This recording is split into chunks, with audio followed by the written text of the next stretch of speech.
Break के बाद आपका स्वागत है। नाहरगढ़ में सब गड़बड़ और ये वहां के अधिकारी भी मानते हैं, लेकिन सवाल इन सब के बीच ये खड़ा होता है कि आखिर इस गड़बड़ को सुधारा किस तरीके से जाए।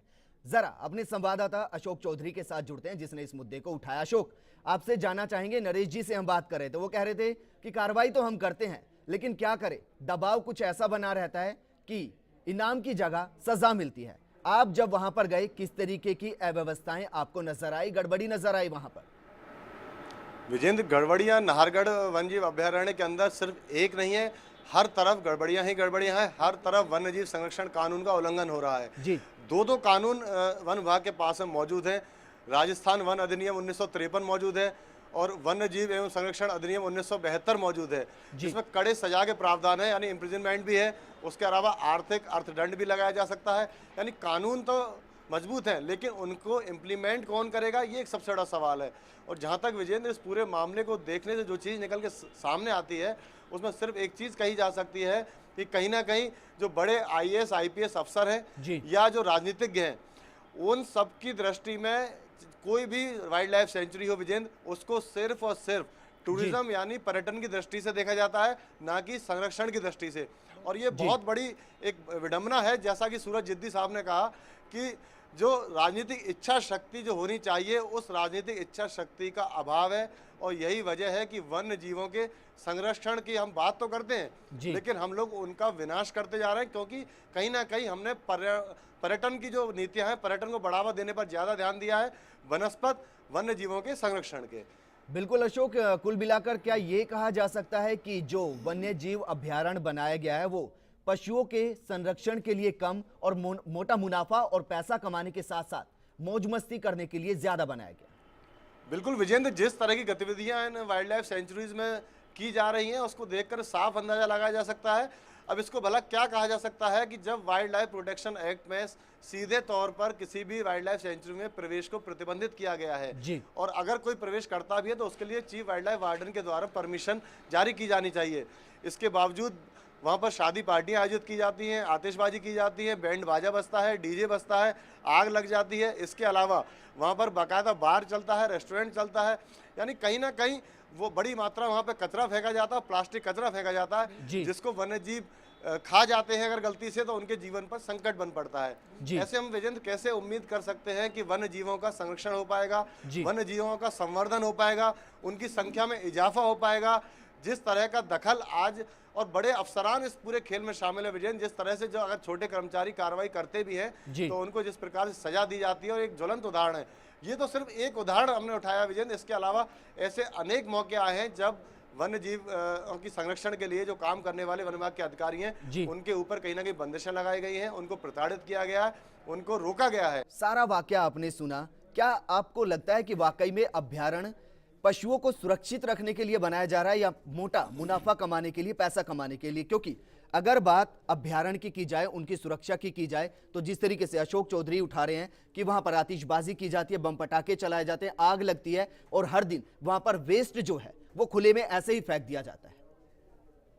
वस्तुतः भारतीय संसद का तो विचार ये था कि जितने भी जंगल हैं वो वन्य जीवों के संरक्षण के लिए, सुरक्षा के लिए और उनकी वंश वृद्धि के लिए होने चाहिए। एक्ट की भी यही भावना, भारतीय वन्य जीव सुरक्षा अधिनियम 1972 भी यही कहता है। लेकिन एक छोटा सा प्रावधान है कि वन्य जीवों के संरक्षण के प्रति रुचि जागृत करने के लिए हम कुछ लोगों को पर्यटन की अनुमति, एक पर्यटन जोन बना के दे सकते हैं। लेकिन वर्तमान में पर्यटन विभाग हो चाहे वन विभाग हो, उनके लिए वन्य जीव संरक्षण सेकेंडरी चीज हो गई है। और टूरिज्म, होटलों का विकास, मोटर गाड़ियों का अंदर जंगल में जाना और उससे बड़ा रेवेन्यू कमाना बहुत बड़ा एक सगल हो गया है और उनकी प्राथमिकता पर्यटन है। ये स्थिति है। यानी कि सूरज जी, आप कहना चाहते हैं कि अभ्यारण्य में सभी जीवों का विकास होना हो, उसके इर्द गिर्द लोग इस तरीके से इकट्ठे हो गए हैं अपने रसूख के साथ कि वो अपना विकास करते हुए नजर आ रहे हैं। विष्णु जी, आपसे जानना चाहेंगे, दरअसल आपने बहुत पंगे लिए हैं, बड़े बड़े अधिकारियों के साथ, मंत्रियों के साथ भी पंगे लिए। क्या लगता है कि एक बार फिर से आपको पंगा लेने के लिए तैयार होना पड़ेगा? जी, मुझे कतई तैयार नहीं होना पड़ेगा इसके लिए, क्योंकि मुझे पूरा भरोसा है वंदनीय वसुंधरा राजे जी पर्यावरण को लेकर संवेदनशील है और जल्द ही इस मामले में कोई बड़ी कार्रवाई होगी। निश्चित रूप से मैं जैसे ही स्टूडियो से निकलूंगा जी, अभी गजानन जी से बात करके वसुंधरा जी तक ये संदेश भिजवाता हूँ जी, दूसरा निवेदन, लेकिन जहाँ आपको तक- लगता है जहाँ कि तक आप वाकई में बिना इतना कागजी- आसान है जो 10 साल से वहां पर चलता आ रहा नहीं, हो, वसुंधरा आरटीडीसी जी- का वहां पर बार चल रहा हो, इधर से राजघराने वहां पर किराए पर देकर वहां पर आतिशबाजी कराते हैं, शादियां कराते हैं, वाकई में आपको लगता है कि ये रुकना इतना आसान है? कोशिश करने के बाद ही कहा जा सकता है कि आसान है या नहीं है। मुझे पूरा भरोसा है कि वो करेंगी। मैं पहले से क्यों सोचूं कि नहीं करेंगी। एक बात। ऐसी दूसरी बात, कोशिश वहां के हमने कर्मचारी कोशिश ने भी की, उसको रिलीव कर दिया गया। वो बहुत गलत किया है, वो अधिकारियों ने किया है, ऊपर के अधिकारियों ने किया है, जो ऊपर के लेवल के मिले हुए हैं, जो ये मिस्टर विजय वर्गीय का नाम आ रहा है जी। इस आदमी के ऊपर जो लोग ऊपर के लेवल के लोग मिले हुए हैं, उनके माध्यम से काम हुआ है। जी। जहाँ तक बिना कागजी की बात आई थी, तो बिना कागजी ने तो काम यही किया है, बॉलीवुड को ला करके यहाँ पर और तीतर कबूतर मार करके खाना, उनको मीट बनाना, वहाँ पर उनको खिलाना। इसके हमारे पास विजुअल हैं, हम सबूत के साथ कह रहे हैं, कोर्ट में जा सकते हैं, बिना कागजी सामने बैठ करके बात करें। विष्णु जी, आपसे जानना चाहेंगे, दरअसल पूरे वन्य विभाग की टीम है, अधिकारी हैं, लेकिन वो इनकी सुरक्षा करते हैं, ये खुद ही इनके लिए खतरा साबित होते हैं? इसको वन विभाग की टीम ना कहें, इसको शिकारियों की टीम कहें। ये सारे के सारे अधिकारी खुद शिकारी हैं। बिना कागजी जब वन मंत्री थी, सिर्फ अपनी फोटो खिंचवाने के लिए एक तेंदुए के साथ में झालाना के जंगलों में गई जी। वहाँ पर तेंदुए को घेरा गया। घेरने के बाद में तेंदुआ वहाँ पर आदमियों से बच करके और कौन सा गांव अपना पास में वहाँ पर जा पहुँचा जी। उसके बाद एक बाथरूम में घुसा, वहाँ लोगों पर अटैक किए, 4 लोग घायल हुए। उन घायलों को हमने अस्पताल पहुँचाया। उसका विरोध किया तो उसने धमकी दी। धमकी देने के बाद में हमने जो किया वो सबको पता है हमने क्या किया उनके साथ में जी। उसके बाद में आप चलिए स्मृति वन में चलिए। स्मृति वन में इन्होंने तितर मार करके वहाँ मांस बनाया, मीट पकाया, शराब पीते हुए रंगे हाथ इन अधिकारियों को पकड़ा। उनके खिलाफ हमने मुकदमे दर्ज कराने की कोशिश की, मुकदमा दर्ज नहीं किया गया, हमें अरेस्ट कर लिया गया, थाने बिठा लिया गया। इसके अलावा आप चलिए झालाना के जंगलों में इन्होंने शराब की पार्टी की। जिदी साहब को ध्यान होगा अगर उस बात का, होती रहती है शराब की पार्टियां सारे तो अधिकारी झालाना वहाँ में मारते हैं, तीतर पिकनिक कबूतर। पार्टियां होती हैं। 5 बजे बाद मैं आपको लेकिन, बताऊं स्मृति वन में जो करण सिंह राजावत अधिकारी है, 1 नंबर का ईमानदार और हम लोगों का सहयोगी अधिकारी है, उस अधिकारी को वहां से हटा दिया गया। वहां पर एक दूसरे अधिकारी को लगा दिया गया। उस अधिकारी को लगाया गया जो रात को 8 बजे बाद वहां पर तीतर मारने में एक्सपर्ट हो। गुलेल से तीतर मारे, वहां पर मांस पकाए, मीट मंगाए, दारू मंगाए, सूरज पार्टी जी, करे। कुल मिलाकर जिस तरीके से विष्णु जी बता रहे हैं, अंधेर गर्दी चारों तरफ नजर आती है, आपके पास समाधान क्या नजर आता है? समाधान मैंने आपसे निवेदन किया, जब तक राजनीतिक इच्छा शक्ति नहीं होगी, सरकारी तंत्र पर उनका मॉनिटरिंग नहीं होगा, ये स्थितियां ऐसी बनी रहेंगी। जब कभी कोई शिकायत आती है तो आपको आश्चर्य होगा, एडिशनल चीफ सेक्रेटरी रैंक पे कोई इसका मूल्यांकन नहीं होता, उसकी कोई समीक्षा नहीं होती कि आखिर ये केस कैसे आया। जी। आपने नाहरगढ़ का इतना बड़ा मुद्दा उठाया, आज तक भी उच्च स्तर पर इसकी समीक्षा नहीं की गई कि ये मामला क्यों आया। फिर किस तरीके से, क्योंकि जिस तरीके से नहीं, विष्णु इसीलिए जी कह रहे हैं कि मनोबल अच्छे टूटा दिन आने वाले हैं, आप किस बिहाव पर कह रहे हैं कि नाहरगढ़ के अच्छे दिन आने वाले हैं? आप देखिए ना, राजस्थान में साल भर में 50, ये तो ऑन रिकॉर्ड है, 50 पैंथरों की मौत हो जाती है साल भर में।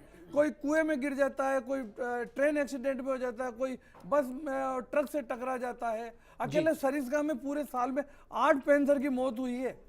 आप कैसे अच्छे दिन आने की बात करते हैं वन्य जीवों के लिए? जी। जब तक कोई विष्णु जी, आप ही जवाब दीजिए। आप ही वन कह मंत्री रहे भी हैं कि ऐसा अच्छे होना दिन चाहिए जो आने वन्य वाले जीव हैं, भला प्रेमी हो। किस तरीके से आएंगे अच्छे दिन? 15 दिन पहले हमने रेस्क्यू किया है फोर्टिस अस्पताल के सामने से जी।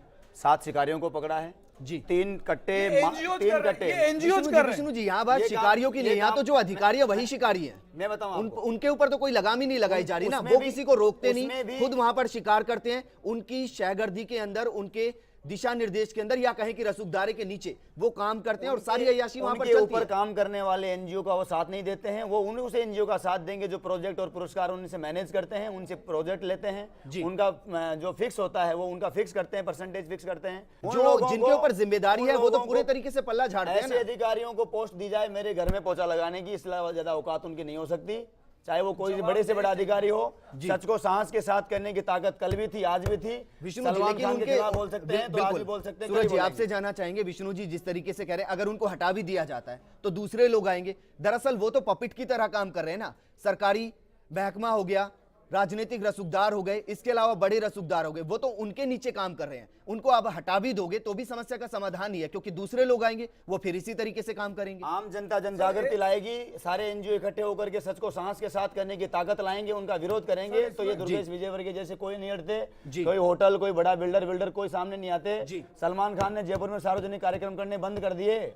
उसको इस बात का पता है कि कई बार मेरे साथ में क्या हुआ था। सूरज जी, आपसे जानना सर, इसमें क्या है, जवाबदेही तय करनी पड़ेगी।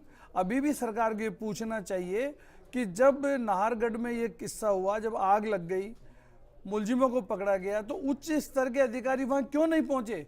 जब कोई बात होती है तो पुलिस कोई कार्रवाई करती है, एसपी और डीआईजी और आईजी तक पहुंच जाते हैं घटना स्थल पर। लेकिन विडंबना यह है नहीं कि पहुंचते। नरेश शर्मा ने जब ये कार्रवाई की, उनका डीएफओ वहां नहीं पहुंचा, उनका कंजर्वेटर ऑफ फॉरेस्ट नहीं पहुंचा, और वन भवन में जो मोटी मोटी पदों पे बैठे हैं, बड़ी बड़ी लग्जरी गाड़ियां लेके बैठे, वो उनको सपोर्ट करने के लिए नहीं पहुंचा। जब तक जवाबदेही तय नहीं होगी, अकाउंटेबिलिटी सरकार तय नहीं करेगी। लेकिन सूरज जी, ये तो फिर वही बातें हो गई कि जब होगा तब होगा।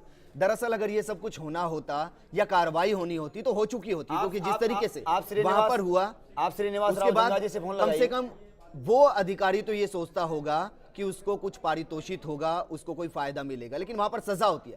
सजा होने का मतलब साफ साफ ये होता है कि पूरा महकमा एक साथ मिला हुआ है और कोई भी इस चीज को बदलना नहीं चाहता। इन लोगों का समर्थन नहीं मिलेगा हम लोगों को, अगर अच्छे लोगों का भी समर्थन नहीं मिलेगा। मैं आपको बता दूं, हम लोगों ने 3 कट्टे भर के तीतरों के बरामद किए, कबूतरों के। जयपुर का कबूतर बिक रहा है तीतर के नाम पर। कल्लू लुहार के जाकर के छापा डाल दीजिए, किसी में ताकत हो तो वहां पर वो तीतर को मांस बना करके बेच रहा है, जयपुर के कबूतर मार रहा है, 10 रुपए का कबूतर खरीदा है। सीधा मेरे पास वक्त बहुत कम है सूरज जी, आपसे जानना चाहूंगा क्या कहूं मैं इसको, नाहरगढ़ में सब कुछ गड़बड़ या पूरा सिस्टम गड़बड़? सब आप तो पूरा सिस्टम गड़बड़ मानेंगे तभी ये बात सार्थक होगी। कारण क्या कि नाहरगढ़ अभ्यारण्य की स्थिति आपने उठाई, लेकिन कमोबेश स्थिति, चूंकि मैं तो राजस्थान के 32-33 नाहरगढ़ अभ्यारण्यों में जाते रहते हैं, जी आपसे जानना सब जमीनों पे अतिक्रमण हो रहे हैं या पूरा सिस्टम गड़बड़? आज तक पूरा सिस्टम गड़बड़ रहा है। मुझे पूरी अपेक्षा है माननीय वसुंधरा राजे जी सिस्टम को ठीक करेंगी। अभी जो आई है, चुनावों से फ्री हुई हैं, अभी स्टूडियो से निकलते ही मैं गजानन जी विशेषाधिकारी से बात करूंगा और मुझे पूरी उम्मीद है चलिए बात को वसुंधरा जी तक पहुंचाएंगे। विष्णु जी शुक्रिया हमारे साथ जुड़ने के लिए, सूरज जी शुक्रिया हमारे साथ जुड़ने के लिए। कुल मिलाकर हम मुद्दा उठा रहे हैं नाहरगढ़ में सब कुछ गड़बड़, लेकिन जिस तरीके से बात सामने आ रही है उस गड़बड़ी के पीछे का मर्म जो है वो सामने आ रहा है कि पूरा सिस्टम ही गड़बड़ है। यही वजह है कि जब एक कर्मचारी कार्रवाई करता है तो उसको पारितोषित नहीं किया जाता है, बल्कि उसको सजा दी जाती है। इस बुलेटिन में फिलहाल इतना ही। नमस्कार।